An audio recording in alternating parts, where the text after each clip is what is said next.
Kupiłem Fiata X1 na 9, ale nie będzie to zwykły Fiat, nie będzie to klasyk. Możecie sobie zobaczyć, o ile już będzie szerszy. Będzie ważył kilkaset kilogramów i miał moc około 300 koni. Dla tych, którzy nie wiedzą, Fiat X1 na 9 nie był zwykłym sportowym Fiatem. W 1972 roku Fiat stworzył swój pierwszy samochód z centralnie umieszczonym silnikiem. W USA porównywano go wprost do Ferrari, Lamborghini i Maserati jako jedno z 5 aut z centralnie umieszczonym silnikiem dostępnych na rynku. Tyle, że bez ceny super samochodu i z zaledwie 75 koniami mechanicznymi. Pod karoserią pracował silnik Lamprediego, a w połowie lat 70. powstała wizja – wyścigowy Fiat X1 na 9 Dallara. I właśnie do tej wizji będziemy wracać, bo ten projekt zasługuje na drugie życie. W moim cichym hołdzie dla Lamprediego, Bertone i Dallary. I jeszcze moja mała prośba do Was. Jeżeli jesteście ciekawi, jak pójdzie nam odbudowa i przebudowa tego Fiata, dajcie proszę subskrybuj, żeby nie uciekł Wam żaden odcinek i żeby algorytm zadziałał.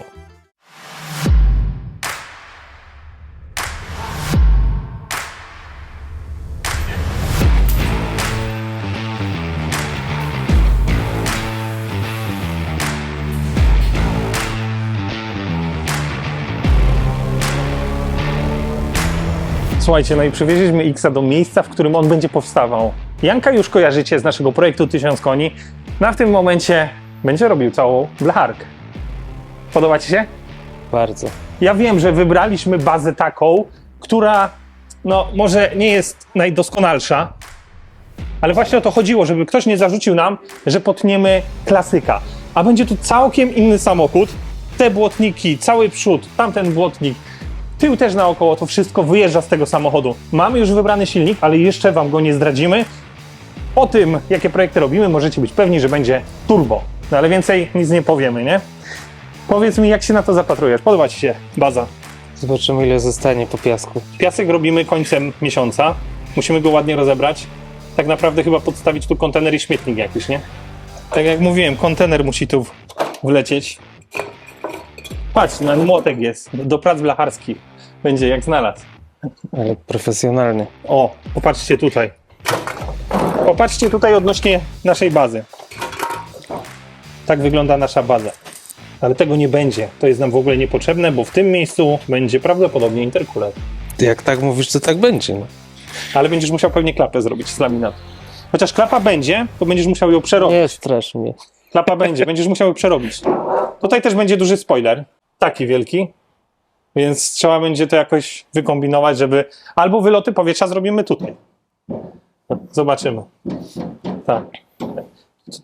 Ktoś już tu był. Ale na pocieszenie tego też nie będzie. Bo to wszystko zastępujemy. I w tym momencie możemy powiedzieć tak. Prace nad całym body są już prowadzone. No ale nie mogło być inaczej, bo nie mogły być prowadzone w Polsce. Oczywiście są prowadzone w tym momencie na Sycylii, we Włoszech. I mam nadzieję, a oglądacie to trochę później, więc ja mam nadzieję, że tak naprawdę na święta, pod choinkę, cały body kit już będzie i będziemy mogli go sobie spokojnie przymierzyć. Wigilia tutaj?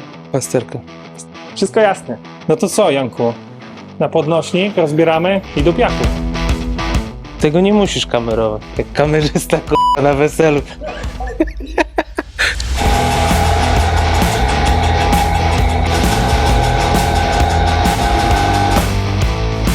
Powiem Ci, że jestem większym optymistą, jak zobaczyłem duo. Myślałem, że jest gorzej, że jest dużo gorzej, a chyba nie jest aż tak źle.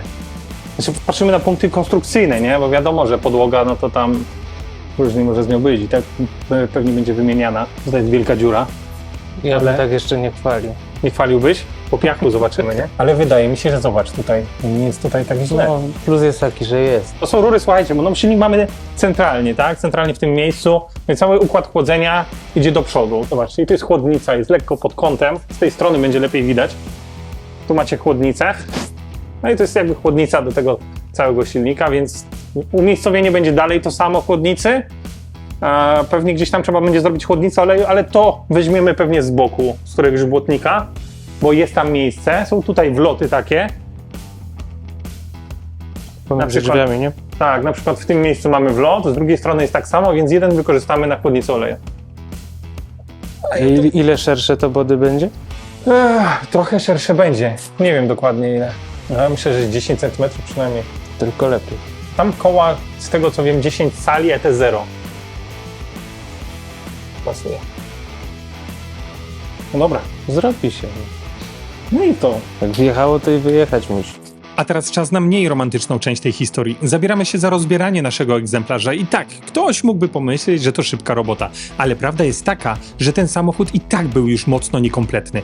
Brakowało sporo elementów, wnętrze było w kawałkach, a wszystko, co jeszcze trzymało się, i tak musiało wylecieć. Bo zanim zaczniemy cokolwiek odbudowywać, musimy doprowadzić karoserię do gołej blachy i oddać ją do piaskowania. I tu zaczyna się najważniejsze pytanie. Co tak naprawdę kryje się w środku? Dlatego nie tylko wszystko wyrzucamy, ale w kilku miejscach musieliśmy też wyciąć elementy, żeby zajrzeć tam, gdzie normalnie nikt nie zagląda. Sprawdzamy, czy w środku nie ma rdzy, czy trzeba będzie piaskować również wnętrze konstrukcji, czy mamy jeszcze z czym pracować. Bo od tego momentu zależy wszystko. Albo ten X1/9 dostanie drugie życie, albo dowiemy się, że ten projekt będzie jeszcze bardziej szalony, niż zakładaliśmy na samym początku. Słuchajcie, jesteśmy prawie w połowie prac, pomimo tego, że wszystko zostało prawie wymontowane. Zobaczcie sobie chłodnicę, chciałem wam pokazać. Chłodnica w tym samochodzie jest umieszczona w tym pasie przed nim na dole, tak? Ona jest umieszczona w takiej pozycji. Mamy jeden wentylator, to powietrze biegnie sobie tu i chociaż dziwnie jest wyprofilowana tam ta przygroda, natomiast ono wpływa pod auto. No i ta chłodnica starczała na cały ten silnik. Nie wiem, czy na nasz silnik ona wystarczy, ale będziemy kombinować. Mamy wymontowane zawieszenie całe. To zawieszenie chyba pójdzie, no nic, zostawię, bo to klasyk, może się gdzieś kiedyś przydać. Zostanie wypiaskowane, pomalowane i będzie sobie leżeć na półce. Chciałem wam pokazać przyciski. Nie powiemy tego słowa, bo nam YouTube zbanuje. Natomiast, leje się. Zobaczcie, one są przykręcone tak. Mamy hamulec, pompa hamulcowa jest tutaj nad nogami i tu mamy pompę do sprzęgła. Czyli sprzęgło było hydrauliczne. My zostawimy to w takiej samej formie. Może trochę skrzynia będzie inna, ale dalej będzie tu hydraulika zrobiona. Pewnie zastanawiacie się, po co mi dłutko i młotek. A mianowicie do tego.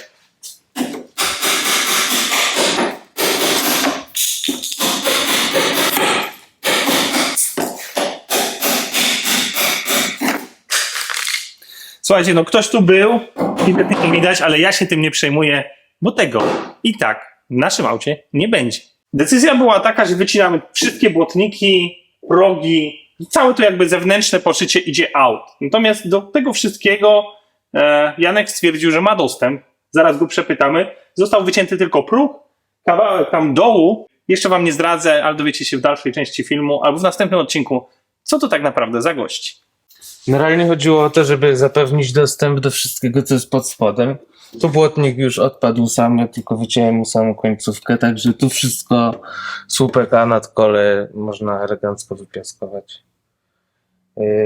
Tutaj były jakieś takie rdzawe punkty, więc też wyciąłem i no i jest tam dostęp do środka. Tak samo jak tutaj. Można od góry, można od boku. A poza tym i tak duży fragment z tego wyleci. No i tu to samo. Nie wiem, czy chcesz patrzeć w nadkole. Chcę. Takie ładne, jest rustykalne. No tu będziesz miał robotę. Całe szczęście na przykład wzmocnienie tego kielicha tutaj jeszcze jest, więc przynajmniej będzie wiadomo, jak to powinno wyglądać. No, punkty mocowań są. Tak. No, podłużnica na przykład w środku wygląda nawet ładnie, jak na 45 lat. Ładujemy na lawetę i wieziemy do piaskowania. Tak. Do piaskownicy.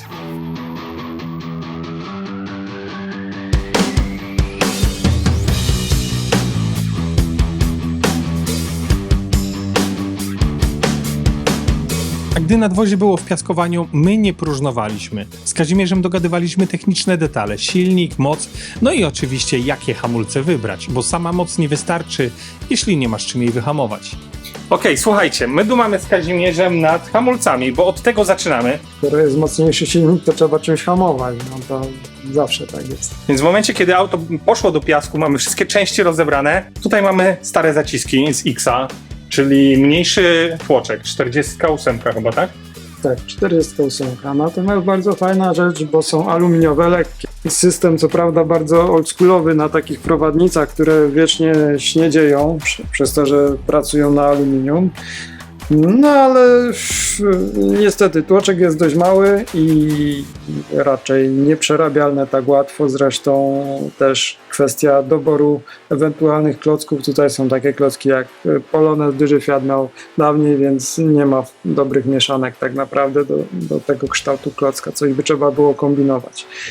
Natomiast mamy zaciski z nowszych pojazdów, też Fiata Pandy, Panda 2, akurat wersja 4x4 i tam były tarcze 240 na 20 mm grubości, tutaj mam nawet w opisie na zacisku, no i z tego mamy dobrane jedne zaciski, drugie też się udało jakieś takie znaleźć. To będzie, no to takie jeszcze nie dotknięte niczym. Jeszcze nie dotknięte niczym, przyjechałem prosto z demontażu. Więc takie szpeja już tutaj mamy w opisie. Tu akurat jest 54 i grubość tarczy 22. One oryginalnie w Pandzie pracowały na tarczy 257, natomiast zwrotnica X-a powoduje to, że jest tam mniejsze odsadzenie tych śrubek montażowych i one siadają wtedy na tarczę 240 mm. To mamy tu zwrotnicę. Tak, No? tu jest zwrotnica. I właściwie, bo to nam nie spadło. I generalnie te zaciski są plug and play, czyli powinny mieć taki sam rozstaw, tak? Tak, rozstaw jest dokładnie taki sam. Tutaj mamy na śruby 10, tutaj na 12, więc wystarczy, że rozwiercamy i wszystko gra i buczy. Czekaj, przyłożymy tak, żeby pokazać. Ale to możemy na te już wyczyszczone. A nie, bo nie mamy jarzmu. Tam nie mamy Tam nie mamy jarzmu, ale tutaj weźmiemy sobie jeden, żeby wam pokazać. Trzeba tylko otworki powiększyć. Żeby Tak, to po nie prostu będziemy rzeźbić, dlatego też trochę zeszło, trzeba było przeglądać różne zaciski. I Tutaj najważniejszy aspekt widać. tego, co nie powiedzieliśmy jeszcze, ale już wam dopowiadamy, dlaczego też ta zmiana. Ponieważ stare zaciski są na wąską tarczę, Tak, niewentylowaną. na litą taką klasyczną, tak jak w dawnych czasach, a im więcej jeżdżenia szybkiego, tym więcej ciepła się nawet na tej samej średnicy generowałoby, więc Tak, więc dlatego postanowiliśmy, że jednak tutaj będzie wentylowana tarcza. Pewnie z przodu zrobimy jakieś kanały tutaj, żeby łapać świeże powietrze oczywiście i żeby to po prostu się troszkę nam wychłodziło. No i będzie się dużo lepiej jeździć, dużo bardziej sprawnie i te hamulce będą starczać na dłużej, więc taki wypad na tor jak najbardziej będzie możliwy. tak. O to chodzi zawsze, żeby ten hamulec był przewidywalny nawet w najtrudniejszych warunkach, a jednak lita tarcza powoduje, że szybko spuchnie. Niestety to ciepło się zgromadzi w tarczy, nie odprowadzi się na zewnątrz. Nawet jak się doprowadzi jakieś kanały takie chłodzące, no to gdzieś to powietrze fajnie jak przeleci, a w wentylowanej tarczy ma gdzie. To prawda. I słuchajcie, dajcie znać, czy chcecie takie porównania, co zastępujemy, czym zastępujemy. Następna pewnie w kolejce jest chłodnica, którą dopasowaliśmy, jest prawie taka sama, więc też wam ją pokażemy starą i nową, chyba że wyrzuciłem już starą, ale mam nadzieję, że nie. A my co, wracamy do dalszej części odcinka.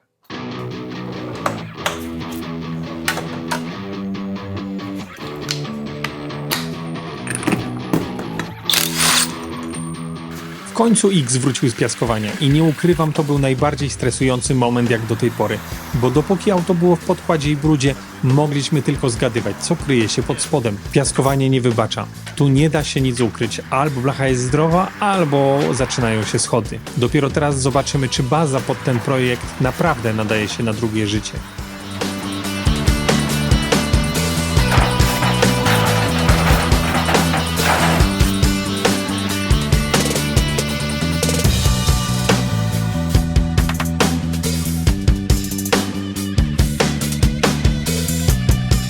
Wiem, że się zazwyczaj mówi klap, takich dużych powierzchni się nie piaskuje, bo od przegrzania się po prostu wyginają. No ale jak widzicie, no zrobione to jest świetnie, że ta powierzchnia jest równa. Potwierdzisz moje słowa? Potwierdzę, Potwierdzisz. ale w tym świetle to mógłbyś mi wszystko sprzedać. Słuchajcie, pewnie zastanawiacie się, albo się nie zastanawiacie, ale ja wam opowiem, dlaczego w tych miejscach pod nogami jest najwięcej dziur i tej blachy praktycznie nie ma. Mianowicie X jest samochodem typu targa, czyli ten dach ma tutaj zakładany, ale jak to auta starsze, to te uszczelki Można by było się bardziej postarać. W każdym razie woda kapała do środka, spływała tutaj. No i ta woda zawsze w tych miejscach stała. Każdy X, jaki widziałem, podczas remontu tej podłogi nie miał. Tutaj tak samo były dziury, ale o dziwo tutaj w miarę to się zachowało. Powiem szczerze, że przeglądniemy go teraz z Jankiem dokładnie, ale chyba nie jest tak źle. Miało być gorzej. Dużo? No dużo, tak. Dobra, Tam się nie dało stanąć wszystko. najgorzej chyba było tutaj, nie? Tu było lakieru, który i tej szpachli, która ta szpachla już sama z siebie po No prostu. nie wiem, czy ta szpachla, która tam jest, nie jest stąd. Bardzo możliwe. No ale widać, że ten przód jest bardzo zmęczony, nie? Swoje widział już w życiu, zdecydowanie. Ale jego i tak nie będzie, nie? Nie będzie tego przodu, mamy z laminatu, maska będzie z laminatu. Przypominam, że odtwarzamy dalarę. Błotniki będą pewnie tu gdzieś cięte, więc też będą z laminatu. Ten błotnik jest też mega zjedzony, ale o, tu widać, patrz, obróbka blacharska była, dziury, ale to też będzie wycięte, więc tym się totalnie nie przejmujemy. Najważniejsze są dla nas między innymi kielichy, nie? To są takie rzeczy... Jak na punkty złość mocowe. istnieją. Czemu jak na złość? No, już jakbym przyszykowany, że nie będzie ich. Rozmawiając z naszym znajomym już tak naprawdę, który to piaskował, powiedział, że te punkty mocowań od dołu, które są, no teraz ich nie pokażemy, bo zajęty jest podnośnik, Bo podnośnik zarabia na siebie teraz. ale te punkty mocowań są w dobrym stanie i nie mamy czym się stresować. Znaleźliśmy fajny sklep w UK. Tak, i są właśnie części takie rzeczy jak podszybie, jak narożniki, wszystko jest dostępne. Tak, to teraz Podłoga. lista części i No, święty Mikołaj już był, nie? kurczę, no może kolega Artur, pozdrawiam cię, może będziesz przylatywał do Polski, to właśnie, to parę rzeczy weźmiesz przy okazji, jako bagaż podręczny. Oprócz tego kawałka to jest fantastycznie, bym powiedział. No, dobrze, że tak to wygląda. Trochę się bałem, ale będziesz miał mniej pracy. Tak. No to nas obu cieszy. Tak, ale tu są najgorsze rzeczy, które trzeba wyciąć. Ja bym to zastąpił grubszą blachą. To też nam usztywni troszkę tutaj, nie? Zarówno ten kielich wewnętrzny, No albo kształtem. jak i ten, tak. No ale to trzeba wyciąć. Tutaj to na przykład wpawać nowo. mocowanie prawdopodobnie i tak nie będzie jakoś bardzo potrzebne, bo jednostka napędowa i skrzynia biegów będą dalekie od oryginalnego. Skrzynię masz chyba tutaj, nie? Gdzieś. Tak, tam. Tam jest skrzynia. No dobrze, no. Skrzynia będzie inna, zobaczycie później. Silnik będzie inny. Silnik będzie inny. Także to nie jest nam potrzebne. Tutaj teoretycznie jest drugi bagażnik, ale tego bagażnika nie będzie, więc też się nie przejmujemy, że coś tu będzie do wycięcia, bo to będzie intercooler. Nie, no baza dla nas jest idealna, jeżeli to by miała być baza pod klasyka, to tak średnio, ale dla nas jest ok. Do tego, co potrzebujemy oczywiście. Nie trzeba mieć skrupułów, że to tnie. No tak. No bo tu na razie to jeszcze nie widać, jak bardzo nie pasuje. No ale wiesz, że to i tak- nadwozie do twojego silnika, tak? Ale i tak pojawiają się komentarze, tną klasyka, kolejnego. Oczywiście. No ale nikt nie z naszych dróg przynajmniej, a mógłby, bo mógł źle skończyć. Widać uśmiech na twojej twarzy. No. Nie, ja się spodziewałem, że to nic nie zostanie, nie?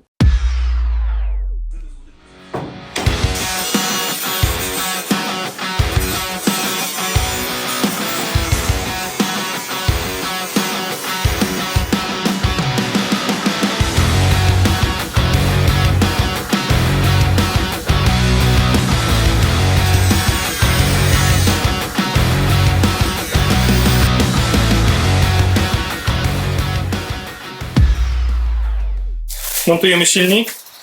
Nie, jeszcze na razie to przymierzamy go, to nie montujemy, do montażu to jeszcze daleko. Wstępnie sobie złapiemy, w którym miejscu ma być.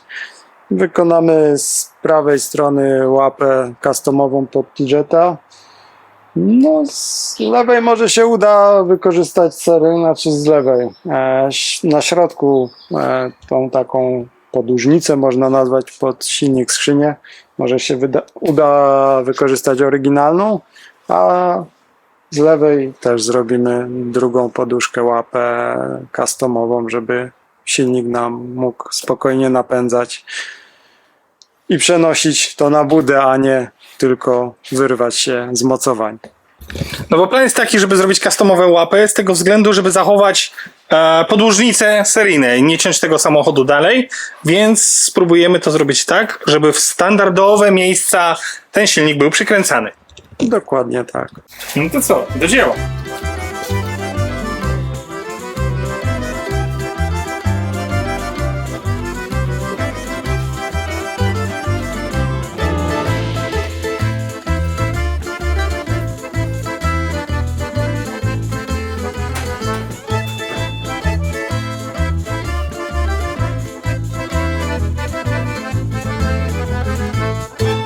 Miejsce a miejsce. Jak stąd. Tak, dokładnie, idealnie. Po to było to właśnie wymyślone. Co, trzeba by te zwrotnice wrzucić na sztukę, zobaczyć, gdzie mamy miejsca na przeguby i mniej więcej tył przód ustawić. Nie możemy sobie pasować. Czyli wahacze, zwrotnicze mamy tam, wahacze mamy tu.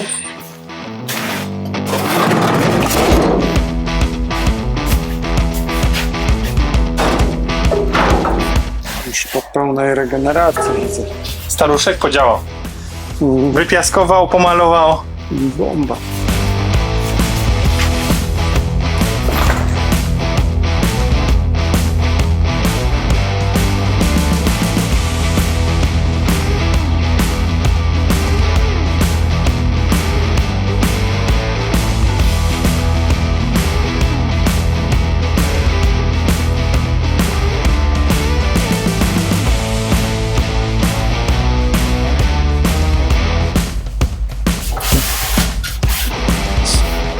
Kaziu, a powiedz mi, bo tutaj jest sporo miejsca, to ty się miniesz z turbiną tutaj? Wiesz co, no trzeba będzie zrobić, no, oryginalny kolektor na pewno by nam się tutaj zmieścił, natomiast już turbosprężarka nie, ponieważ turbosprężarka jest tutaj takim dużym szpejem, jak na taką małą tam GT coś 14 chyba, albo 17 w zależności od wersji. Natomiast jak zrobimy sobie jakiś sprytny kolektor wydechowy, to tak, to zmieścimy się tutaj, jest na tyle miejsca. Czyli prawdopodobnie nie będziemy musieli wchodzić w tą ściankę grodziową, nie? Nie ma takiej potrzeby całkowicie. Tutaj już mniej więcej jesteśmy na maksa ze skrzynią, jeszcze musimy równoległość ustawić, bo tam jeszcze nam się troszkę zmniejszy, ale generalnie miejsca jest. No i chyba jeszcze w górę musi iść nam silnik sam, patrząc po tym, co się tu dzieje. Po tym, że mamy tutaj to miejsce na skrzynię, a jeszcze jest dość daleko od niego, ale musimy jeszcze to usunąć, żeby móc się tutaj podnieść tak jak trzeba. No i dobra, na ten moment jesteśmy w tym miejscu. Silnik 1.4 T-Jet połączony ze skrzynią z Doblo. Siedzi to wszystko na przymiarkę i pasuje idealnie. Bodykit już przyszedł, ale pokazywałem to kiedyś we vlogu, więc nie będę wam jeszcze raz tego samego puszczał. Jeśli ktoś chce zobaczyć, co tam się działo, link jest w górnym rogu. Na dziś tyle. Dzięki, że byliście z nami, trzymajcie rękę na kierownicy i pamiętajcie o subskrypcji. Do zobaczenia.